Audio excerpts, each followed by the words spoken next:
लेखिका के व्यक्तित्व पर किन किन व्यक्तियों का किस रूप में प्रभाव पड़ा था। जो लेखिका की बात हो रहा है वह लेखिका कौन है?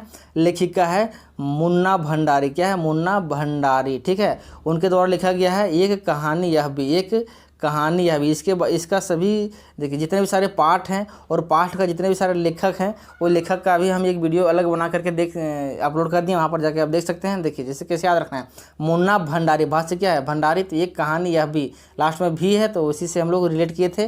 तो ये कहानी यह भी की बात, जो कहानी है उससे हम लोग का क्वेश्चन है। मुन्ना भंडारी मुन्ना भंडारी के द्वारा लिखा गया था। तो इस क्वेश्चन में बोल रहा है कि लेखिका मुन्ना भंडारी के व्यक्तित्व पर किन किन व्यक्तियों का किस रूप में प्रभाव पड़ा था। दोस्तों किस रूप में, मतलब उसका जो जीवन में क्या क्या प्रभाव पड़ा। देखिए सबसे पहले आंसर देना है अच्छे तरीके से। देखिए पॉइंट वाइज जगह पे आंसर दीजिएगा तो आपका कहीं भी किसी तरह का कोई क्वेश्चन कटने वाला नहीं। देखिए सबसे पहले हम लोग देखते हैं कि लेखिका के व्यक्तित्व पर दो लोगों का पूरा प्रभाव पड़ा था। दोस्तों कौन कौन थे वह? तो देखिए इसी तरह से आपको लिखना है हेडिंग डाल करके। उसके बाद जिसका प्रभाव पड़ा था उसको एकदम हाईलाइट कर दीजिए अलग पेन से, ब्लैक और ब्लू का यूज कीजिए। यहाँ पर ब्लैक पेन से हाईलाइट कीजिए। जो पहला प्रभाव पड़ा था उनके पिताजी का बहुत ही देशभक्ति थे, है कि नहीं? बहुत ही प्रेम जगाते थे, उसके देशभक्ति के बारे में बात करते थे। देखिए किस तरह से प्रभाव पड़ा था। देखिए लेखिका के जीवन में पिताजी का ऐसा प्रभाव पड़ा जिससे उसके मन की हीनता ग्रंथि बन गई थी। दोस्तों इसके मन की हीनता, जैसे किस तरह का हीनता बना था देखिए, जिससे वह कि कभी उभर नहीं पाई थी। उनका पिताजी का ऐसा प्रभाव पड़ा था कि उसके मन में क्या हीनता की भावना पैदा हो गया था, जो उसके कभी भी आगे उभर नहीं पाई थी। यह कुंठा लेखिका के मन को और आत्मविश्वास को हिला कर रख देती थी। जो उनके बात था, उनके पिताजी के द्वारा जो प्रभाव जो मिला था, जो उससे देख करके जो हुआ उसके जीवन पर प्रभाव पड़ा था, उस बात को, उस ग्रंथि को, जो ग्रंथि मन की ग्रंथि बन गया था, उससे वह उभर ही नहीं पा रही थी। और वह क्या कर रही थी कि उसके जो विश्वास था, मन के जो आत्मविश्वास था, उसको हिला कर रख देते थे। पिताजी ने उन्हें देश प्रेम की भावना जगाई थी। उसके पिताजी क्या किए थे? देश प्रेम की भावना को जितना जगा दी थी कि उसके मन से आत्मविश्वास से उतर ही नहीं रहा था। एकदम पूरा झकझोर देने वाली उसके पास विश्वास आ गई थी, जो सबको हिला करके रख देते थे, है कि नहीं? तो इसी तरह से पहला प्रभाव था पिताजी का। दूसरा प्रभाव था प्रधानाध्यापिका शीला अग्रवाल का प्रभाव। देखिए दूसरा पॉइंट हम लोग को देना है, वह पॉइंट क्या देना है? देखिए प्रधानाध्यापिका शीला अग्रवाल का प्रभाव, उसको हेडिंग कीजिए। उसके बाद फिर आंसर उसका लिखिए। शीला अग्रवाल ने साहित्य और उनकी जोशीली बातों से, देखिए अग्रवाल थे, उन्होंने जब प्रधानाध्यापिका थी, उनके जो बात में जो साहित्य पढ़ाते थे, उनके जो जोशीली बातें थी, उनके जो बात करने का जो लहजा था, लेखिका की अंकुरित प्रेम देश प्रेम की भावनाएं विस्तृत शाखाओं के रूप में फैली विशाल वृक्ष जैसी बन गई थी। उनके जो बात से ऐसा उसके लेखिका के मन में एकदम देश प्रेम की भावना जग गया था, जैसे कि शाखाओं के रूप में फैले विशाल वृक्ष जैसा बन गया था। एक बहुत ही बड़ा वृक्ष के रूप में बन गया था, है कि नहीं? चल पड़ी वह आंदोलन के रास्ते पर। वह इतना आगे, मतलब देश प्रेम की भक्ति जग गया था उसके अंदर में कि वह आंदोलन में भाग लेने लगी। परिणाम यह हुआ कि हड़ताल, भाषण आदि में उनका ही नेतृत्व रहने लगा। अब ऐसा उसका परिणाम, मतलब उसका प्रभाव ऐसा दिखने लगा उसके जीवन में कि वो कहीं भी हड़ताल वगैरह होता था तो वो वहाँ पर उसी का नेतृत्व करते हुए मिलती थी। भाषण भी करने में नेतृत्व करती थी। आदि इसी तरह के बहुत सारे आंदोलन थे, वहाँ पर क्या करते थे, वह हिस्सा लेने लगी। इस तरह से उसका प्रभाव पड़ा था। ठीक है, पहला नंबर का क्वेश्चन फटाफट खत्म हो गया। अगला देखिए, अगला नंबर क्वेश्चन बोला कि छाया वाला। देखिए छाया क्या हो रहा है? छाया मत छूना का क्वेश्चन है, गिरजा कुमार माथुर जी का।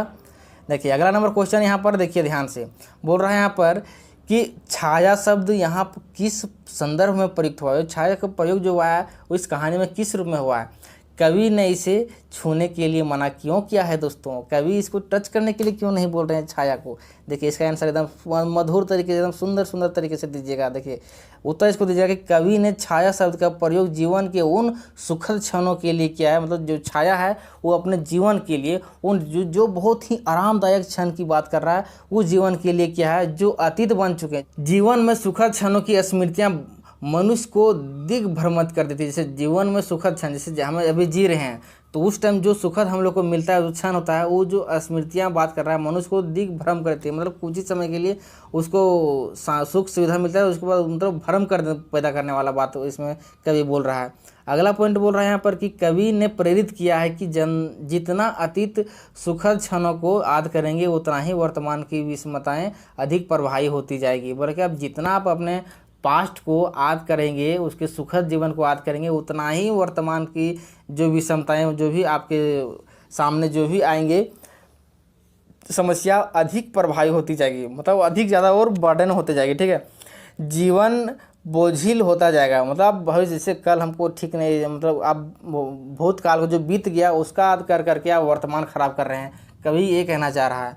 इसलिए कवि ने ऐसी छाया को छूने के लिए मना किया है। उसका छाया कहने का मतलब किसी का वृक्ष के छाया की बात यहाँ नहीं हो रही है, या ये अपना भविष्य जो आपका छाया हमेशा पीछे रहता है, तो वो छाया की जो बात हो रहा है, वो छाया हमेशा क्या करता है कि आप अपने छाया जो चला गया, वो जो भविष्य भूतकाल जो हो गया, अब भूतकाल को फिर आपको सोचना नहीं है, अब वर्तमान को सुधारिए और आगे भविष्य को सुधारते जाइए। उसका मतलब यही था, ठीक है। तो अगला हम लोग क्वेश्चन देखते हैं। क्वेश्चन अगला 3 बोल रहा है कि देखिए सुशीर क्या कर रहा है, वाद्यों से क्या अभिप्राय है, शहनाई को सुशीर वाद्यों में शाह की उपाधि क्यों दी गई होगी, उसका आंसर देना है दोस्तों। देखिए इसका बहुत ही महत्वपूर्ण क्वेश्चन है।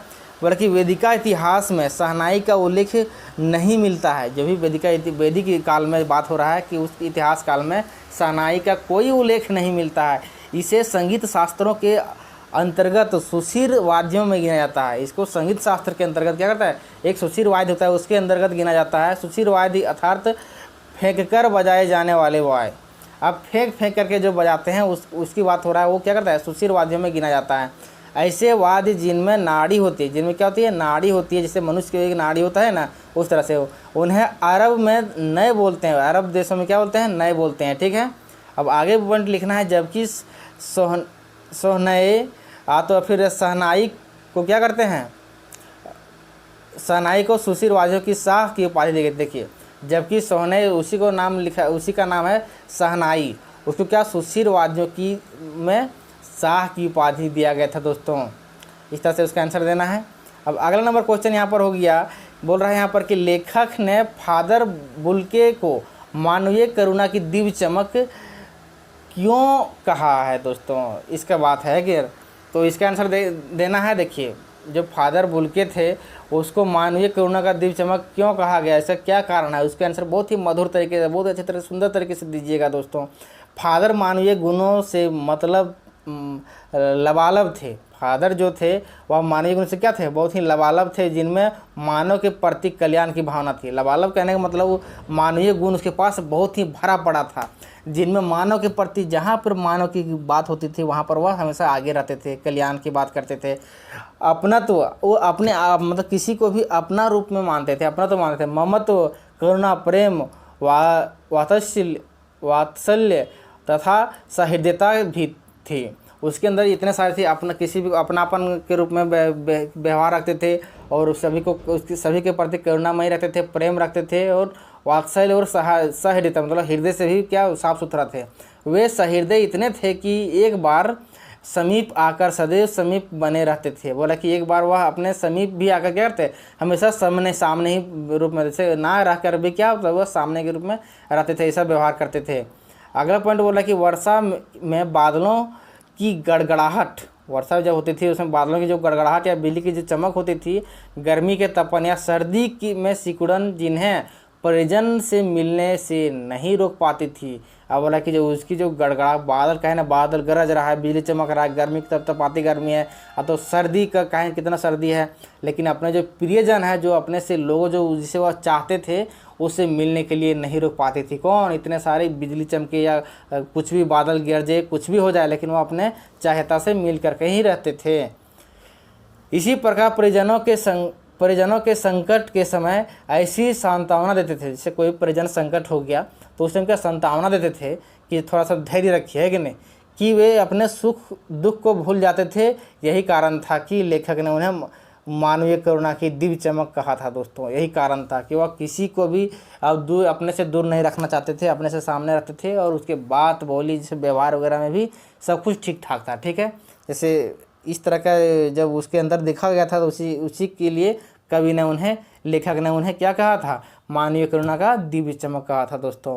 तो ये था हमारा क्वेश्चन। ये 4 क्वेश्चन बहुत ही महत्वपूर्ण दोस्तों, एक बार जरूर पढ़ लीजिएगा, पढ़ाई भी रहिएगा तो आपको अपने से भी आंसर देने में बहुत ही सावधानी होगी। तो प्लीज़ इस वीडियो को पूरा अंत तक देखिए, इस वीडियो को अपने दोस्तों के पास भी शेयर कीजिएगा, ताकि आपके साथ साथ आपके दोस्तों का भी क्या हो, थोड़ा कल्याण हो। एक ही दिन का समय है दोस्तों, आप एक दिन पूरा झंडा गाड़ दीजिए, है कि नहीं। तो चलिए मिलते हैं नई वीडियो में।